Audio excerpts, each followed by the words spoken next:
Hello guys, how are you doing? So आज का ये एपिसोड तो बहुत ही ज़्यादा इंटरेस्टिंग होने वाला है, तो प्लीज़ इसे अंत तक ज़रूर से एंजॉय करिएगा। तो चलिए एपिसोड की शुरुआत करते हैं।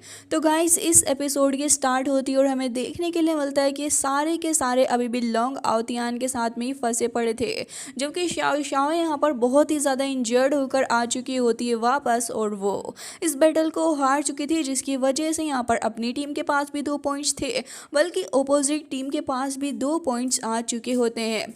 जिसके बाद हम लोग आवतियान को देखते हैं, जो कि यहाँ पर खड़ा हुआ था और वो काफ़ी गुस्से से कह रहा होता है कि नेक्स्ट कौन आएगा।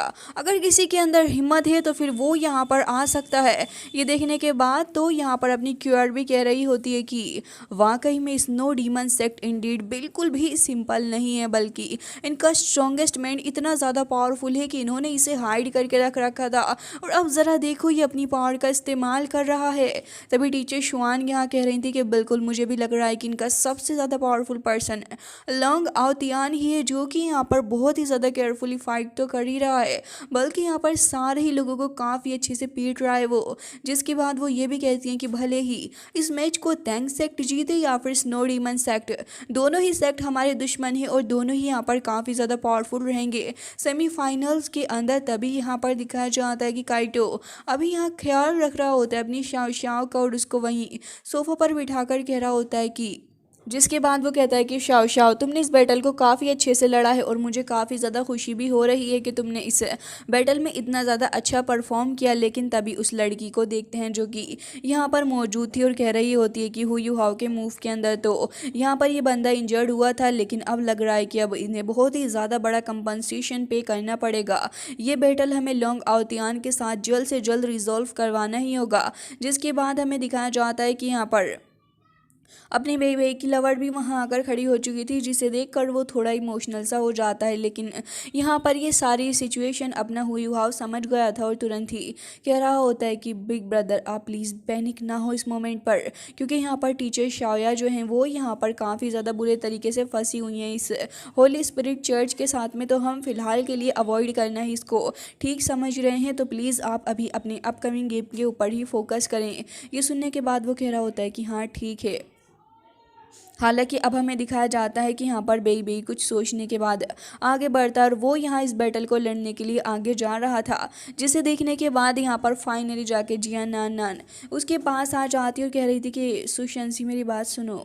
ये सुनने के बाद तो वो वहीं पर ठहर जाता और उससे पूछ रहा था कि हाँ क्या बात है। जिसके बाद वो कह रही होती है कि तुम्हें यहाँ से सेफली इस बैटल को लड़के आना होगा, और काफ़ी ज़्यादा परेशान भी वो नज़र आ रही थी, क्योंकि लॉन्ग आवतियान जो है वो एक काफ़ी ज़्यादा स्ट्रॉन्ग बंदा है और इसी वजह से यहाँ पर वो फ़िलहाल के लिए उसे काफ़ी ज़्यादा फिक्र करते हुए कह रही होती है। लेकिन सुशांसी को देखते हैं जो कि यहाँ पर था और उदास होते हुए कह रहा होता है कि ठीक है।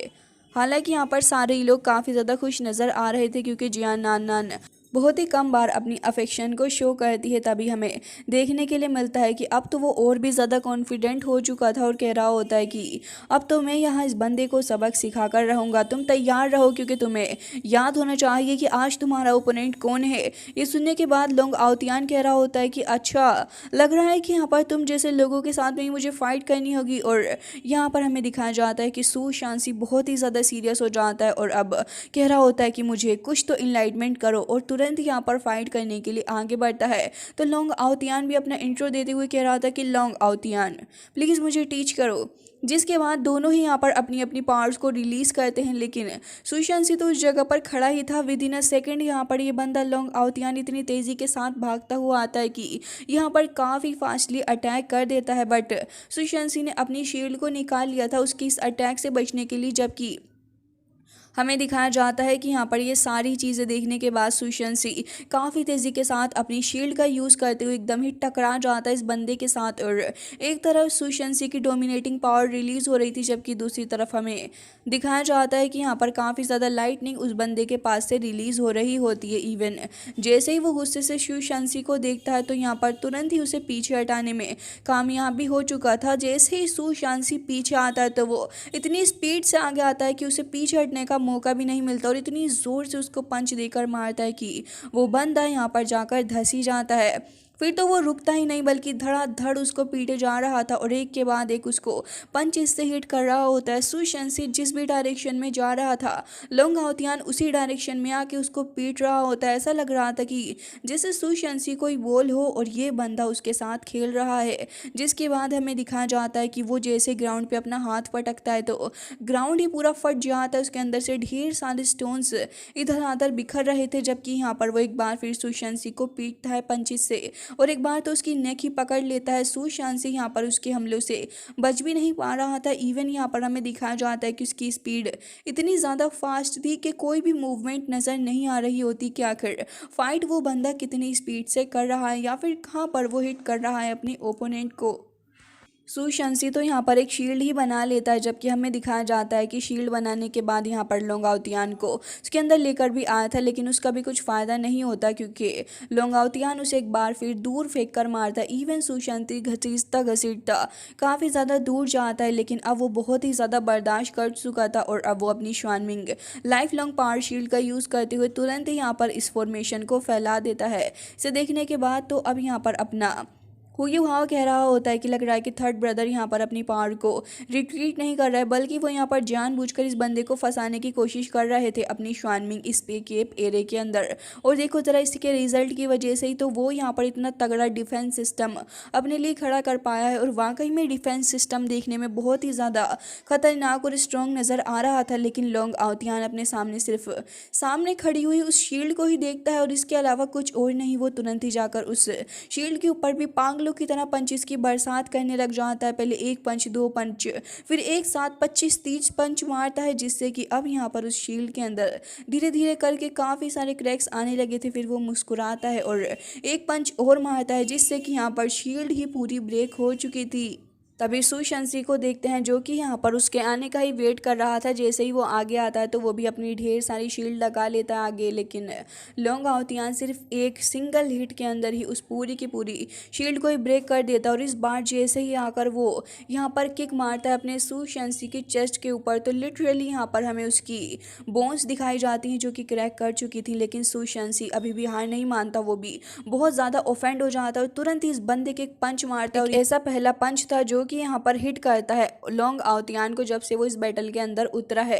ये देखने के बाद ऑडियंस को काफ़ी ज़्यादा खुशी हो रही थी, जबकि सुशांसी की हालत लिटरली बहुत ही ज़्यादा ख़राब हो चुकी होती है। इवन सभी लोग यही एक्सपेक्ट कर रहे थे कि अब वो यहाँ पर शायद से फाइट नहीं करेगा, लेकिन यहाँ पर जैसे ही लोंग आउतियान एक बार फिर से उठकर खड़ा होता है तो फिर यहाँ पर अपना सुशांसी भी अपनी नेक को थोड़ा ढीला करता और उसके बाद कह रहा था कि भाई साहब अपने को तुम अंडर एस्टिमेट करने की कोशिश ना करना। जिसके बाद ये देखकर लोंग आउतियान कह रहा होता तुम्हारे सेक्ट के अंदर सभी लोगों से डील करना इतना मुश्किल क्यों है। जिसके बाद वो कह रहा होता है कि लग रहा है कि तुम्हें अपनी असली डोमिनेटिंग पावर दिखानी होगी। और ये कहते साल वो अपनी सोल रिंग को एक्टिवेट कर लेता है और इस बार वो अपनी डिमोनिक एपिसोड टाइकिन पावर को यहाँ पर जैसे ही एक्टिवेट करता है तो उसके आसपास उसकी सोल रिंग्स आ चुकी थी, जबकि इस बार वो देखने में पहले से भी काफ़ी ज़्यादा खतरनाक लग रहा होता है। सुशांसी यहाँ पर उसको देख ही रहा था, लेकिन पलक झपकने की देर भी नहीं होती वो बंदा उसके सामने आके उसको इतनी ज़ोर से हिट करता है कि ज़मीन में ही पटक देता है। जबकि सुशांसी बेचारा बचते बचाते कैसे करके पीछे जाके रुकता है, लेकिन वो तो उसके पीछे ही आ चुका था। उसकी नेक से पकड़ के उसे दूर फेंक कर मारता है, जबकि काफ़ी सारे किक से लगातार हिट भी करे जा रहा था। सुशांसी बहुत ही ज़्यादा इंजर्ड हो चुका होता है। इवन उसके पूरे क्लोथ यहाँ पर ब्लड से सन चुके होते हैं, जबकि जियान नान ये देखकर बहुत ज़्यादा हर्ट हो रही होती है।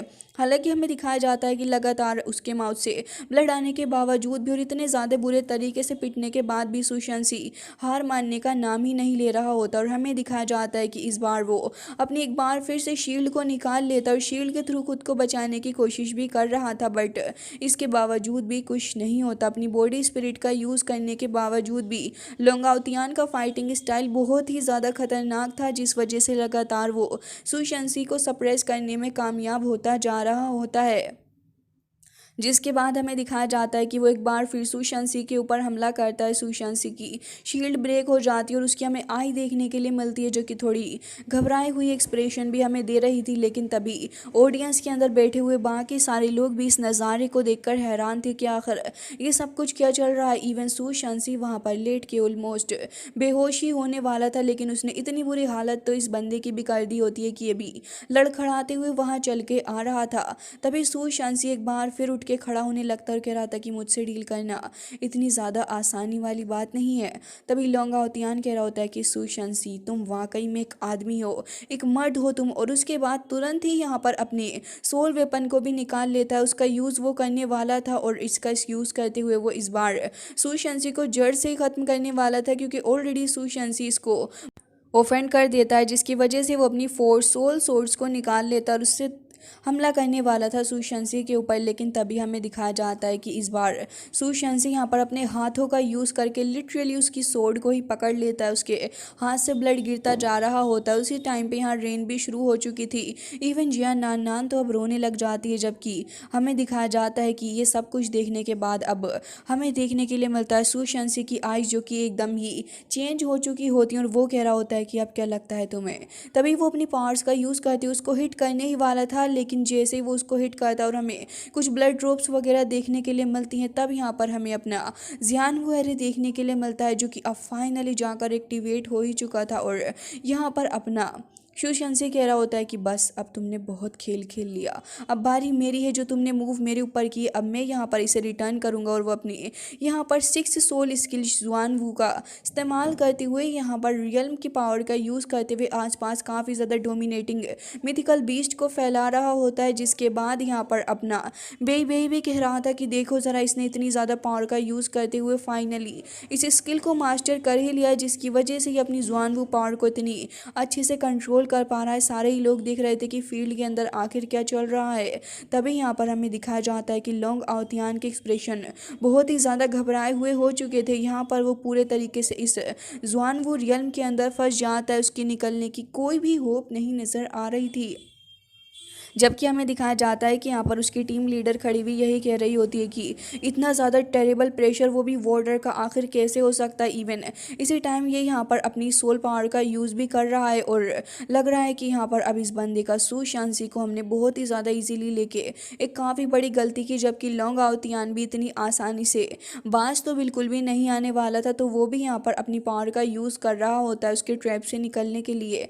लेकिन यहाँ पर ये डिफेंस सिस्टम इतना ज़्यादा ख़तरनाक था कि लोंगाओतियान पूरी कोशिश करने के बावजूद भी इससे नहीं निकल पा रहा था। जबकि सुशांत एक अलग ही बेडेस मोड में चला जा चुका होता है और वो लगातार अपनी पावर्स का यूज़ करते हुए एक के बाद एक हमले करे जा रहा था। और यहाँ पर लोंगाओतियान कह रहा होता है कि लग रहा है कि अब तुम्हारे इस डिफेंस सिस्टम को ख़त्म करना ही होगा। और वो यहाँ पर एक बार फिर अपनी अर्थलेस सोल स्किल का इस्तेमाल कर और अपनी मेरेडियंस को इंजर्ड करके वो इस टेक्निक को परफॉर्म कर रहा होता है। ये देखकर तो यहाँ पर उसकी टीम लीडर भी घबरा जाती है और डर के मारे कह रही थी कि लोंगाओतियान तुम्हें ऐसा करना नहीं चाहिए था। लेकिन अब तो लोंगाओतियान ऐसा कर चुका और हमें उसकी एक ट्रांसफॉर्मेशन देखने के लिए मिलती है, जो कि काफ़ी खतरनाक सी नज़र आ रही थी। लेकिन ये चीज़ यहीं नहीं रुकती, जबकि सुशांत को देखते हैं जो कि यहाँ पर बहुत ही ज़्यादा गुस्से से रिलीज़ करता है अपनी पावर को। और हमें दिखाया जाता है कि इस बार वो अपनी ब्लैक टोर्टोइस को रिलीज़ करता है, जिससे कि अब यहाँ पर दोनों ही डोमिनेटिंग फोर्स के बीच में एक बार फिर से एक बड़ा टकराव हो जाता है। और हमें दिखाया जाता है कि दोनों ही चिल्लाते हुए एक दूसरे से भिड़ जाते हैं, जबकि यहाँ पर एक प्रोटेक्टिव शील्ड बैरियर भी लगा हुआ था और ये शील्ड बैरियर के ऊपर भी काफ़ी ज़्यादा असर पड़ रहा होता है इस बात से। इवन हमें दिखाया जाता है कि दोनों ही ओपोनेंट्स अपनी फुल पावर का यूज़ करके काफ़ी ज़्यादा दूर जाके गिरते हैं, क्योंकि दोनों ने यहाँ पर बहुत ज़्यादा स्ट्रॉन्ग स्पिरिट्स का यूज़ किया था।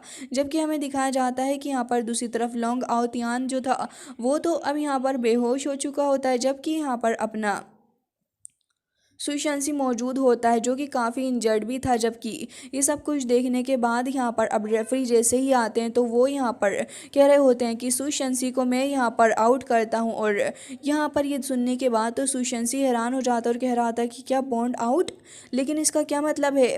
जिसके बाद यहाँ पर बेचारा हार चुका होता है। जबकि हमें दिखाया जाता है कि लोंगाओतियान को भी वहाँ से उठा के उसके टीममेट्स उसको ले जाते हैं और हमें दिखाया जाता है कि अब सारे ही लोग खुश थे और तभी कह रहे होते हैं कि मिस्टीरियस रिंग का यूज़ करना वो भी इस मोमेंट पे काफ़ी ज़्यादा ख़तरनाक था, लेकिन अब फ़िलहाल सभी लोग कह रहे होते हैं कि बहुत ज़्यादा ही पावर का तुमने यूज़ किया। तभी सुशांशी कह रहा होता है कि हाँ वो बात तो एकदम ही सही है, लेकिन इसका भी कुछ फ़ायदा ना हुआ क्योंकि अल्टीमेटली तो मैं हार ही चुका। लेकिन ये सुनने के बाद यहाँ जिया नान उसके पास आ जाती है और ये देख कर कि वो उसके पास बैठी है उसे तो विश्वास ही नहीं हो रहा होता, क्योंकि वो ये भी कह रही थी कि तुम्हें परेशान होने की ज़रूरत नहीं है, तुम्हारी जान से ज़्यादा कुछ भी नहीं है। ये सुनने के बाद तो वो कह रहा होता है कि आखिर मैं क्या सुन रहा हूँ, क्या ये कोई सपना है। तभी वो कह रही होती है कि तुमने ये बैटल बहुत ही ज़्यादा अच्छे तरीके से लड़ा है और वो उसे हील करने के लिए टूल भी दे देती है। लेकिन तभी बेई बेई कहता है कि क्या ये सच है, क्या मुझे सच में सपना नहीं नज़र आ रहा। तभी यहाँ पर बेई बेई उसको छोटा सा हिट करता और कह रहा था कि ब्रदर तुमने सुना नहीं, आखिर यहाँ पर हमारी सारी की सारी टीममेट्स जो हैं वो सभी बहुत ही ज़्यादा इंपॉर्टेंट है, तो फिर हम यहाँ पर बैटल्स बाद में भी जीत सकते हैं लेकिन जान बचाना ज़्यादा इंपॉर्टेंट है। सेंटर ऑफ अट्रैक्शन बनने के चक्कर में तुम ये सारा काम मत किया करो। तभी यहाँ हु युहाओ को देखते हैं जो कि कह रहा होता है कि लग रहा है कि अब टीम बैटल करना हमारे लिए काफ़ी ज़्यादा मुश्किल होने वाला है। लेकिन दूसरी तरफ वेना को भी देखते हैं जो कि यहाँ पर कह रही थी कि अब हमें इंडिविजुअल बैटल को ख़त्म करके टीम बैटल में आना है। ये सुनने के बाद रेफरी यहाँ पर तुरंत ही इस चीज़ को अनाउंस करते हैं कि टैंगमैन के पास 7 पॉइंट्स हैं और अब लग रहा है कि यहाँ पर ये लोग इंडिविजुअल बैटल को शुरू करेंगे। तभी यहाँ पर स्नो डीमन सेट के पास 3 पॉइंट्स होते हैं, तो अब देखना ये है कि आखिर किस तरीके से पॉइंट्स बराबर होते हैं और कौन लास्ट के इन 5 पॉइंट्स को ले जाकर बाजी को पलटता है।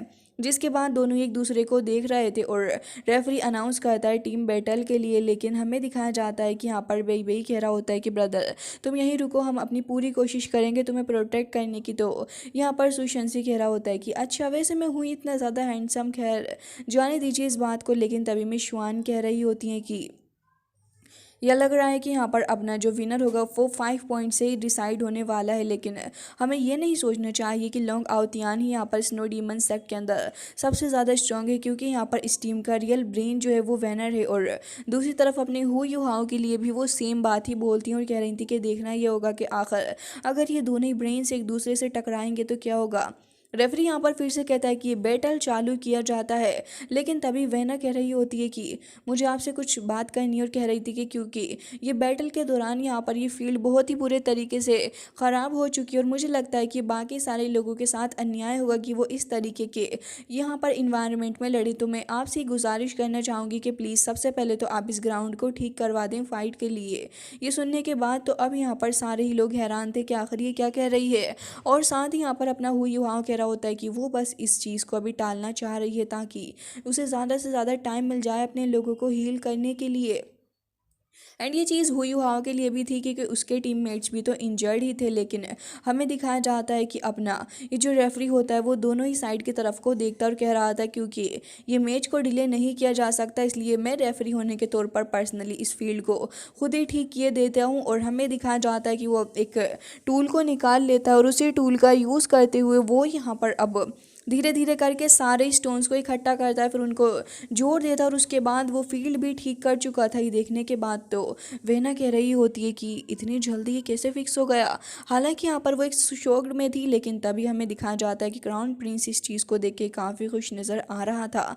हालांकि वो अपना हु युहाओ भी इस टीम बैटल के लिए रेडी हो जाता है। लेकिन तभी वेना उनके पास आती है और कह रही थी कि मुझे आपसे गुजारिश करनी है कि प्लीज़ इस बैटल के अंदर हमारे लोगों को जान का खतरा ना हो। तभी बेई बेई कह रहा था कि आप बिल्कुल भी परेशान ना हो प्रिंसेस, हम लोग कभी भी अपने ओपोनेंट को ख़त्म करने के बारे में नहीं सोचते हैं, हमारी ऐसी कोई मंशा होती ही नहीं।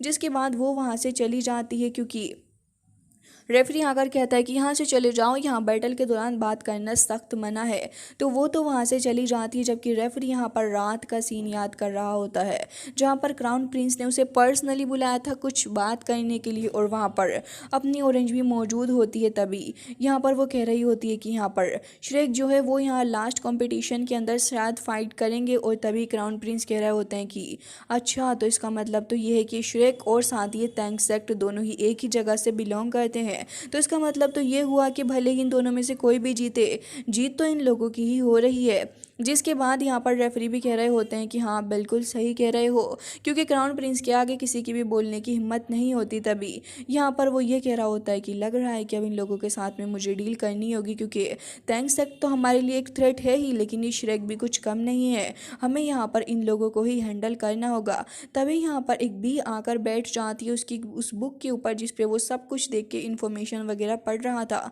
और तभी कह रहा होता है कि मैं चाहता हूँ कि तुम मेरा एक काम करो, क्योंकि ये दोनों ही सेक्ट हमारे लिए थ्रेट हैं, तो फिर तुम यहाँ पर। और वो बात कहकर रुक जाता है। तभी रेफरी कहता है कि दोनों को ही सफरिंग करनी होगी। वही कहते हुए काफ़ी ज़्यादा घबरा रहा था और डर भी रहा होता है, क्योंकि क्राउन प्रिंस के आगे कोई क्या ही बोल सकता है। जबकि हमें दिखाया जाता है कि वेना जो थी वो तुरंत ही यहाँ पर अपनी पावर्स को एक्टिवेट कर लेती है, जबकि अपने सारे टीममेट से कह रही थी कि डरो नहीं, मैं तुम्हें विक्ट्री दिलाऊंगी। और ऐसा लग रहा होता है कि हु यू हाउस उसने झूठ बोला है कि यहाँ पर वो उसके टीममेट्स को इंजर्ड ना करे, जबकि वो तो शायद पूरा प्लान बनाकर बैठी हुई है। जिसके बाद रेफरी एक बार फिर से यहाँ पर अनाउंस करते हैं tank sect versus snow demon sect, और हमें दिखाया जाता है कि सभी एक एक करके आगे बढ़ रहे होते हैं। तभी हु यू हाउ कह रहा होता है कि ये जो जियांग यीशी है इसके हाथ काफ़ी ज़्यादा लंबे हैं, हमें इसके हाथों के ऊपर ही यहाँ पर ध्यान देना होगा। शायद इसकी पावर यहीं पर छुपी हुई है, इसकी मार्शल स्पिरिट इसके दोनों ही हाथों के अंदर है। जबकि ये चेन्यू जो है वो थोड़ा सा हंच करके चल रहा है, तो इसकी पावर जो है वो इसकी बैक के अंदर होगी। लेकिन प्रिंसेस वेना इसको देखकर वो कुछ नहीं समझ पा रहा था और कह रहा होता है कि इसकी पावर के इसकी जो मेन बॉडी है उसकी स्पिरिट के साथ में कुछ भी लेना देना नहीं है। आखिर किस तरीके की पावर को ये मुझसे छुपा रही है। जिसके बाद वो कह रहा होता है कि अब ये बैटल काफ़ी ख़तरनाक होने वाला है, जो कि सच बात थी भी। तभी सुशांसी भी यहाँ पर आकर सामने वाली टीम को अच्छी खासी तरीके से चैलेंज करता है, और रेफरी कह रहे थे कि चलो फिर बैटल शुरू कर दो। तो काइटो यहाँ पर कुछ कैंडीज़ निकाल लेता है। तो यहाँ पर बेई बेई सबसे पहले अपना इंट्रो देता है, फिर शाओ शाओ देती है, उसके बाद काइटो अपना इंट्रो देता है, फिर उसके बाद यहाँ पर अपनी जियांग नान सुशांसी दोनों ही यहाँ पर अपना इंट्रो देते हैं। उसके बाद लास्ट में बारी थी अपने हु यू हाओ और दोंगार की, तो वो दोनों अपना इंट्रो देते हैं। जिसके बाद ओपोजिशन टीम भी यहाँ पर अपना इंट्रो देने लग जाती है। कि करके सभी लोग यहाँ पर शानदार तरीके से अपना इंट्रो देते हैं, और हमें दिखाया जाता है कि अब लास्ट में लोंगाओतियान भी अपना इंट्रो देता है।